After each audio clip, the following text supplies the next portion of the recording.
Hey, SpeakEasy Podcast listeners, Altovise here, your host, and I am excited. You guys know that for the month of June, I love to be able to highlight and celebrate the men. I know, right? We got to give them their high fives. They may not like flowers, that's okay. We give them some a cactus instead, right? But we definitely have to celebrate them and actually have some conversations with them about what it is that they've done, what they've endured when we talk about that journey of being going from a boy to a man. So I'm excited about my guest that I have on today. Hello. How are you? Oh, I am great, champion. It's so great to be here. I'm so grateful that you having me on this show, and I'm excited to spend some time with you. So I love this platform Clubhouse because it allows us to connect with some amazing people. And so I got to hear some things that you were talking about and I said, "You know what? I definitely want him for this series." But before we get into that, tell the studio audience a little bit about who you actually are. Okay. Well, I'll tell you who I am is I come from a small town in North Vancouver, BC. I grew up an only child, an amazing mom, working three, four jobs, doing whatever. I graduated from a class of 1,200. I was the only African American. This was in 1981. So you can imagine what that was like. It was a lot of fun. Bullying, racism, challenges made me who I am today. My parents always taught me, my mom specifically, said, "Don't dream tonight, son. Dream big." My dad taught me no such word as CANT, and said, "I don't make excuses. I don't take them, not even good ones or justified ones." And I always dreamed big. I had aspirations to originally make it to the '84 Olympics, and that changed to I became the first African American stuntman in Canada. Played every bad guy you could ever imagine, and that transformed into moving to Toronto, becoming a top model, and then moving on to become an Emmy Award-winning actor. I'm best known for Lieutenant Taggart on General Hospital, which is a role I currently play. And that is a bit of, and I'm a grateful husband, father. I love to fish. I am a cancer survivor, and I am 2 years sober this past Christmas Day. Absolutely awesome. So, guys, now you know why I was so excited to have him on as a guest because I know that his journey, his experiences are definitely something that can, help you no matter where you are. Yes, I'm talking directly to you, the men that listen into the hashtag Speak Easy podcast. And so, with that being said, when I say the statement boys to men, I mean, besides boys to men, and yeah, besides that, when I say the statement boys to men, where does that take you emotionally? Mm.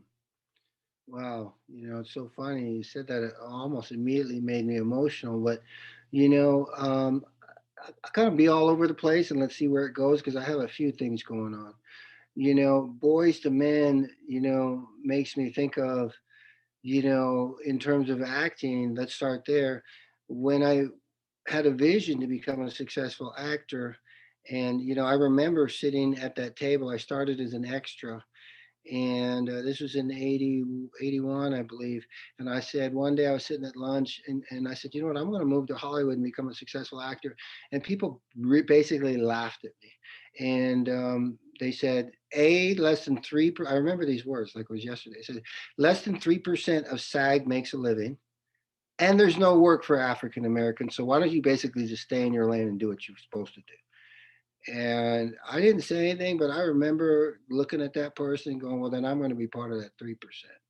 But when we talk about boys to men, um, my original keeping it real, because that's what I do, I wanted to be rich. I wanted to be famous. I wanted to be in the big parties in Hollywood. I wanted to walk the red carpets. And I did all that. And, but I was ego driven. I was like narcissistic, if you will, and so I was a boy.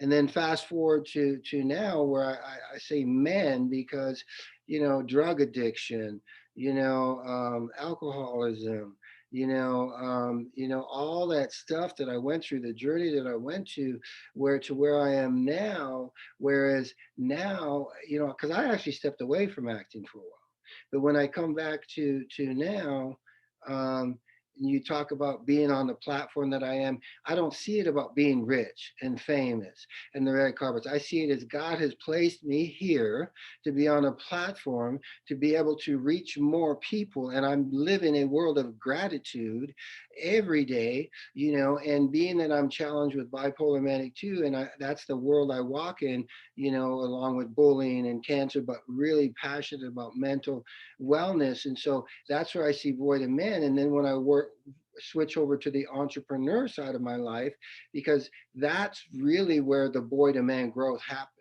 And we know the saying in network marketing is personal growth with a paycheck. And boy, I have a champion on my team who's known me for 19 years. And we talk all the time. And she knew me back in the day. And the person that is here today is just, it's incredible, the difference. And when I think about those transitions, and the growth, and that's what I think of when I think of boys and men. And then, the other side of it is like, you know, sorry, you know, it makes me think of my boys, my daughter, because, you know, when I was going through that journey, I was just, for lack of better words, I was a freaking nightmare, dude. I was a train wreck.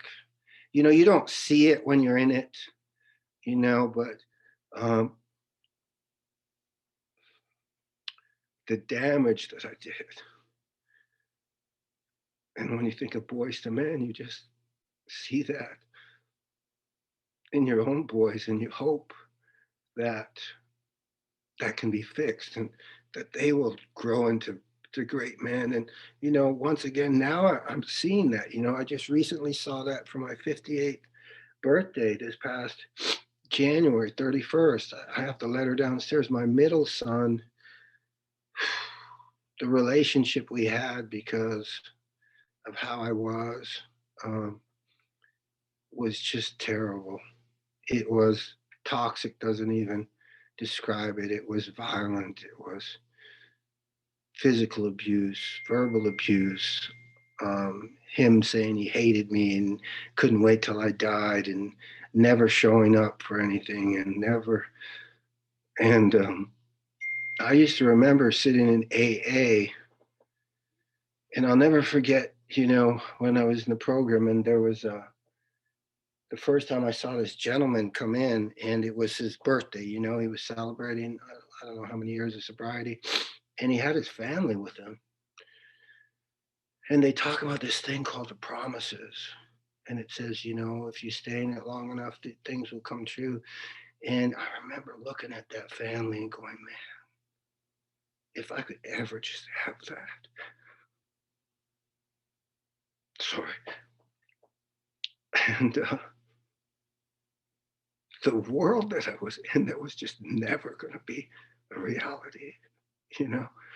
And this past birthday, my middle son, who never hugs me, never said he loved me, never showed up for anything. I get up at like 3:30 in the morning, and I hear this voice like I never heard before. He's like a little kid. He's like, he's 17. He goes, "Oh, Dad." And I'm like, what the heck is that? When I turn around and he comes running around the corner, he gives me a big hug, and he won't let go. And he hands me a card that he handwritten. And it's just like saying all this stuff from his heart about, he knows what we've been through, but he's always really appreciated me, and he's grateful, and he sees how hard that I worked and everything. Man, I just thought, man, these promises really come true. And so when you say boys to men, a lot goes through my head. I didn't even see that coming. But to anybody listening, man, if you're in one of those situations and you just think it could never get good, it could never get better, it can. It can if we fix it from within and just be consistent. Oh my goodness, that it spoke to the progression. It spoke Mm. to the change. We when we think about success, when we think about even our dreams, just achieving our dreams. Hmm. There's one way that we look at it, and we think that there's like a straight. We wish that there was like a straight Hmm. path to it, and man, that journey, it's like sometimes you look up and you're like, who moved the path? Who Right. who's out here shifting the whole pathway? Um, to the point where I can definitely understand that, and you see, well, first and foremost, I want to say congrats to you. Thank you. But Taking you know, the opportunity to do that self work, mhm, that speaks volumes. thank you. And it's like, it's such a thing that I'll tell you is, my one liner, if you will, is, what network marketing did for me. It took me from broke mind, body, spirit, living paycheck to paycheck to a servant 7-figure income earner. And I call them championistas because it's my main avatar because of my mom being a single mom, go from broke mind, body, spirit, living paycheck to paycheck to become a 5, 6, 7-figure income earner by helping them tell their story. But, that's the through line. But when you think about, I think about what the growth and the changes and just have it when you jump in and the faith you have to have because it's like you're right. I mean, man, it's like it's just if people just would believe and believe that they could be something greater than they are. But the problem is most people don't believe, and so much so that it's become something. I come from a loving place and say, make me wrong. But what I know to be true, and it's almost like my secret weapon in a sad way, is 98% of success is enjoyed by 2% of the population because most people won't go for it. They won't even take action. I bank on that. I bank on that because I know all I need to do is show up. I just need to show up and take action, and I will be ahead of 98% of the world. It's crazy to me how simple it is, and people they just for whatever reason they don't want to go after their dreams. You know? So that takes me into the next piece where I have to ask this question because I know for me, growing up with a single mother and then having my mother pass away, it like I know that there were conversations I wish I had with my mother because she's no longer here. There's conversations I wish that I could have had with my father. We had at one point gotten back in contact with each other and then lost contact again. Hmm. And so knowing me personally, and even SpeakEasy Podcast listeners, a lot of you can think even in your mind right now, a conversation that you may not say it out loud, but a conversation Hmm. that you would want to have with your father. Thinking about that, what would be the conversation that you would want to have with your father with everything that you've endured up until this point? You know, that's easy, man. Here's the crazy thing, champion. I would just tell my dad I'm just grateful for the way he led. Um, my dad was a freaking rock star, dude. I mean, he really was. Um, I really kind of got to say everything I would have wanted to say to my dad. Just be honest with you, Great Braille. And I know you asked the question, and you're killing me over here. I'm just preparing myself not to get emotional again. But the question I would have is, what would you like to say to your mom? Because my whole life, for whatever reason, I was mad at my mom, and I used to be embarrassed of my mom. And I gave all the credit and glory to my dad, always. I am who I am because of my dad. And the conversation I would like to have is with my mom because it wasn't until she passed I figured out the reason. Oh, sorry. The real reason I am who I am is because of my mom. My mom was a champion, and I didn't see it. I didn't see it. That's the conversation I'd like to have. I'm glad that you said that because a lot of times it's flipped. When we're the child, we see our parents do stuff and we take it for granted. that we have them in our space and in our place. We take it for granted that we can talk to them and things like that. And then, being the parent, it's like, man, if I could just open up your head and pour it all in, and then you could start at a greater point than where I started. Oh, if we could just do that part, man, Yeah. so many more parents would have peace. I know, right? We would have peace of mind. We would have smiles. We wouldn't have a care in the world. But knowing that they have to learn some of those same lessons on their own, it's painful sometimes. It's like, oh, I just want to put you in a bubble. Hmm. I know it's true, man. That has really touched my heart. Because yeah, I can think back to some things I would have said to my father. I can think back to more things that I would say to my mother, because she passed so early on. She wasn't even 50 when she passed away. So she missed my younger siblings going to high school and graduating and having kids, and like she missed so many different things. So I was just like, wow, it's woo, man. Hmm. That was a flip. You flipped that Uh-huh. No, I on just, and that's become apparent to me recently, like really recently. I never thought about that. And we have time to think about stuff. And I was just so busy. I just didn't, but when I look back, man, my dad was a stud, but my mom was a championista. And I think when I realized that, when as an entrepreneur, it's like we talk about who's your avatar. And I was always, it seemed to like always be women for some reason, but we all know that's not really normal. Not that it's be normal. Usually your avatar, just go take a look in the mirror and that's who your avatar is looking back at you, right? So, and it kept coming back to women, women, women. And then even when I finally said, okay, well, I guess it's women, it kind of felt weird to me, being a man. I just wasn't quite, so like, I don't know, just like weird. Like, who's this guy? He's a soap opera actor and he's like saying he wants to help women, just like weird to me kind of thing, and being married and all that. And then one day it hit me.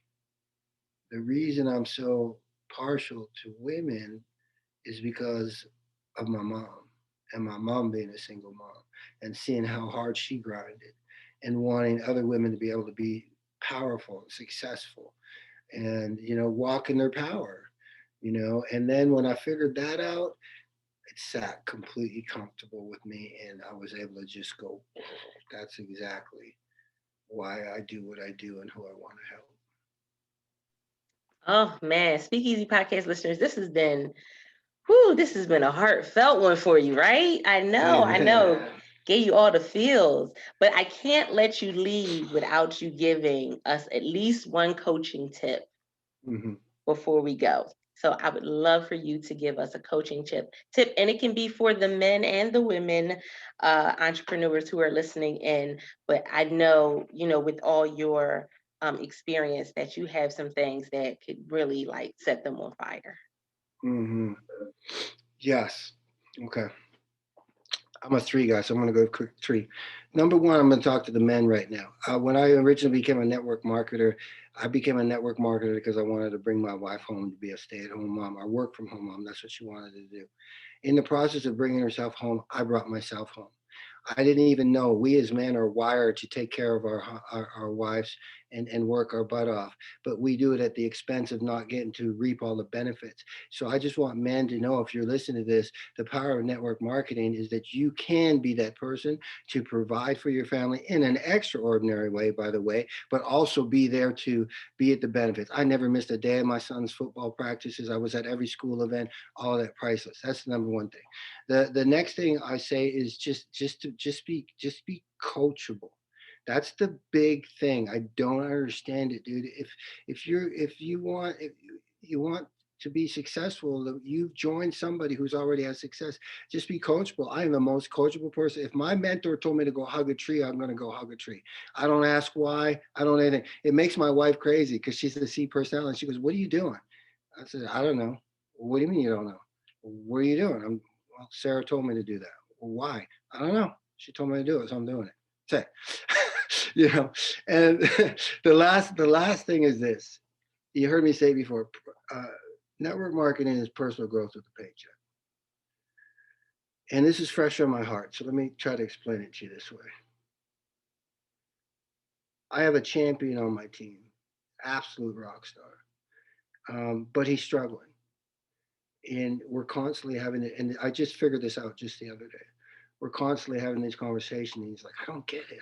I'm working hard." "Yes, you do." "I'm talking to a lot of people." "Yes, he is." "He's enrolling a lot of people." "Why do I keep enrolling? Why do I keep having people quitting on me?" I don't get. I don't get it. I don't get it. I really honestly didn't get it either. But he's in the program like me. So I'm going to use this for example. He's 7 years sober, but he still smokes weed. Okay, and it reminded me.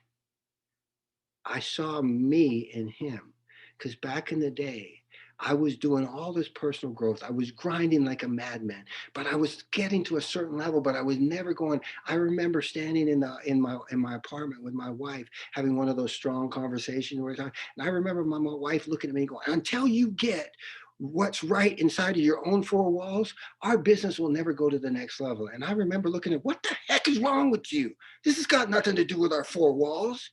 I'm trying to build a business here." Right.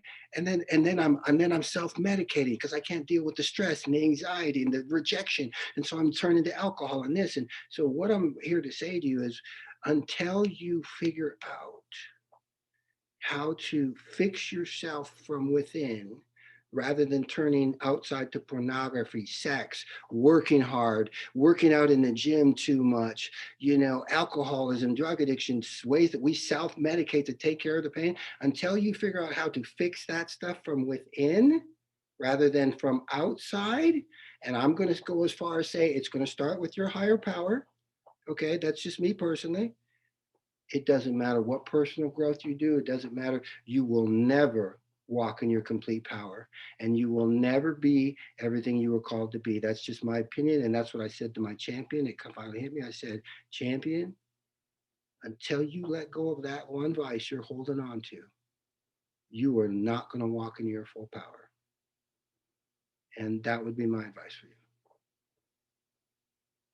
Absolutely amazing, real. This has just been such a real experience. It's been such an eye-opening conversation, and I know that the feedback is going to be just through the roof when it comes to this episode because, um, man, you just knocked down a wall for so many people when it comes to trying to reach success and they can't understand why they can't get through the wall. They don't understand what the wall is, but it's that one thing that you still holding on to.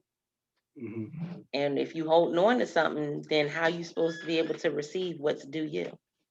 Yeah. And I'll say this one thing because you just reminded me. The one thing now, I ain't preaching to you, but this is my story and I'm just sharing. So whatever your listen, in AA we have a tack on the wall for okay, whatever your higher power is, make it your higher power. But in AA, step number 3, God's got it, or whoever your higher power is. Until I truly figured that out and truly said God's got it, not just mouthing it. When I finally said God's got it, that's like you said, because before that, Réal's got it. He says God's got it, but he's trying to control it, make it his way, and do it his way. And here's what I know now: when Réal's got it, it's a shit show. Okay, so it's all messed up. When God's got it, it's gonna work out, right? But so that's the thing. Just like you say, when you're still holding on to something that you're self-medicating with, and you still want to say, like, "Man, I got this, man. I'll figure it out." Mm-mm. No, no, no, no, not in my opinion. I just thought back to when my kids were younger and thinking about cooking in the kitchen. And my youngest, she loves to cook, but I always had a rule: you had to be 9 in order to help in the kitchen, and you had to be at least like 10 to cook, like to do some stuff on your own. But she was earlier than that, trying to get in and cook, and man, it would be stuff everywhere. But today she loves to create different meals on her own and do all types of things. But it literally, that's immediately what I thought of is, yeah, you try to do it without the parent, you try to do it without the guidance, you try to do it, and man, you end up with more to clean up. All right. Well, this has been amazing. Thank you so much. I appreciate you saying yes. So let them know how they can reach out to you if they're interested in coaching with you. And just if they want to, reach out and say, thank you for this episode. Thank you for doing this interview. Amen. Thank you for the opportunity. My main site is www.rayalandrews.com. I have some cool stuff there, free stuff, but up in the top right hand corner, you can, schedule I call it 20-minute virtual coffee date with me. I love to meet people, talk. We can talk about things. I have coaching, all that on there. Just follow me on my social media. I'm at Réal Andrews.